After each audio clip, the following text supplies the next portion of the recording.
Hi guys, Linnea here. This video today is going to be all about poppets.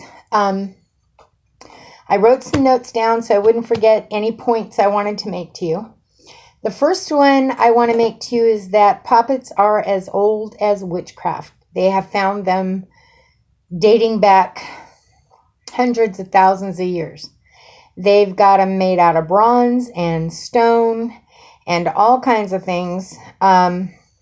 With herbs in them, out of clay, just way back when. So they are as old as witchcraft.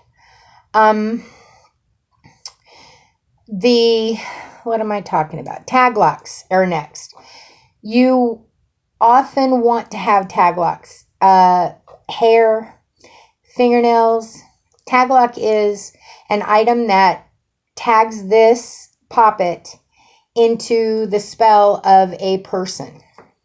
For instance, if you're doing a healing poppet, you want some hair or nails or clothing to make it out of that belong to that person, preferably unwashed.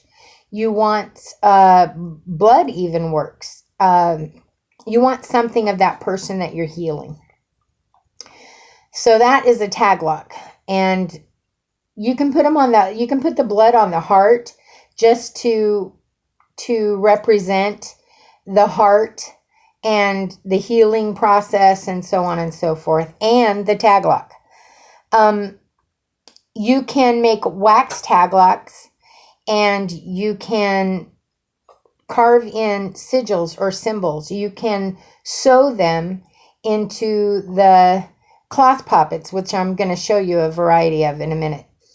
You can do jar poppets, which I don't have one for you to show you, but you can use a jar with sticks and a walnut for a head, sticks and an acorn for a head, and do all your magic in that jar with this poppet.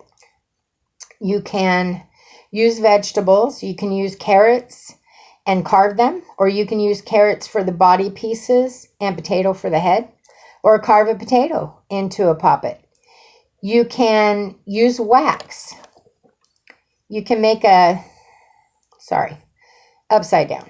You can make a foil shape of a person and melt the wax into the foil shape, and you will have a wax poppet. You can use simple Play-Doh. Shape it into a human. Put your herbs in it. Don't you love the smell of Play-Doh? I do. Put your herbs in it. Put your clothes on it. Oops. Any hair or taglocks you have, you can put into it. Let me see. We talked about symbols. Stuffing. You can use any stuffing you like, but normally you also use herbs. So you put herbs in them. So depending on what you're using it for. Mugwort is for protection. Or I wrote everything down, or anything. Rosemary is also for anything. It will work for anything. Yarrow is for healing. Pine cones are for prosperity, as is orris root. And orris root is also for love, passion, or detoxification, as are rose hips. Same thing. You can use wax to match the color of what you need the spell for, the doll for. So once you've made it, then you want to do, well, let's go to the cloth ones. So I have this one, which is a no-sew poppet. It has no arms or legs. It's just a no-sew. I bundled a bunch of strips of cloth together and tied it. It has herbs sewn into the center of it. And I use this one for healing, the green. This one is a particular poppet for a particular person. It is also green. It is a healing poppet that I use only for this one person. This is a poppet made just for one person, which is a no-sew. Same thing, just strips of fabric that I tied together for the arms. This poppet is holding someone's back together. That's a stick in there to keep the back straight, to keep it healed. This poppet is full of herbs and is just a sewn poppet with eyes drawn on it. I use this poppet for distance healing as well. And this is another cloth poppet that I also use for distance healing. So why black? It's a power. The green, which is all of them but this one is white.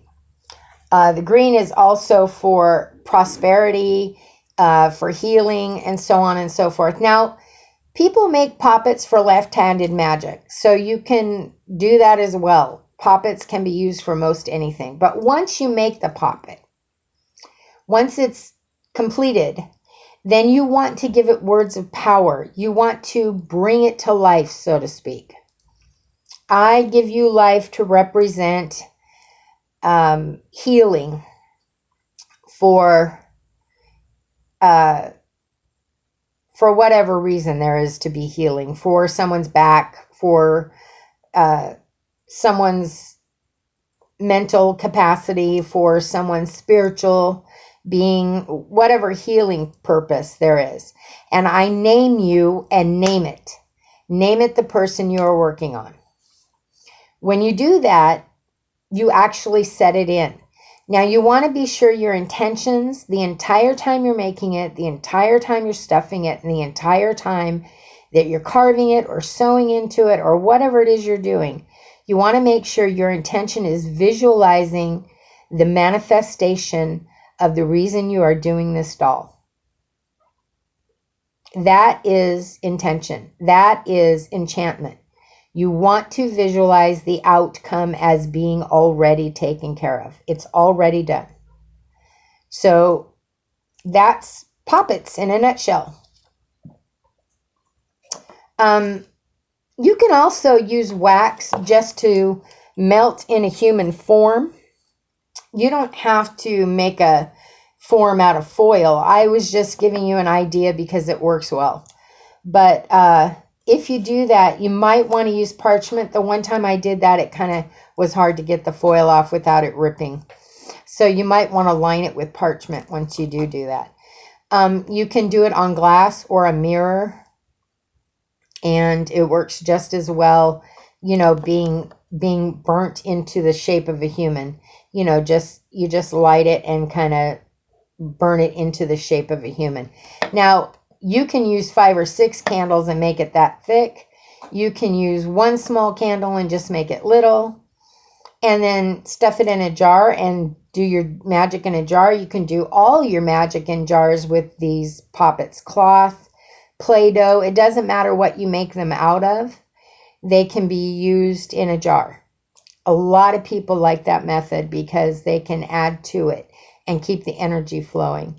Add herbs to it every so often. Add taglocks if you get more, and keep that energy flowing. So a lot of people like the jar method.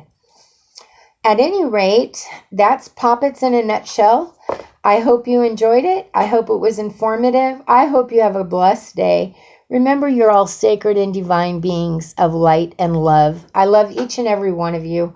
I hope to get another video out today. Yeah, I better keep that to myself. Never mind. Anyway, I will talk to you all soon. I love you deeply. Bye.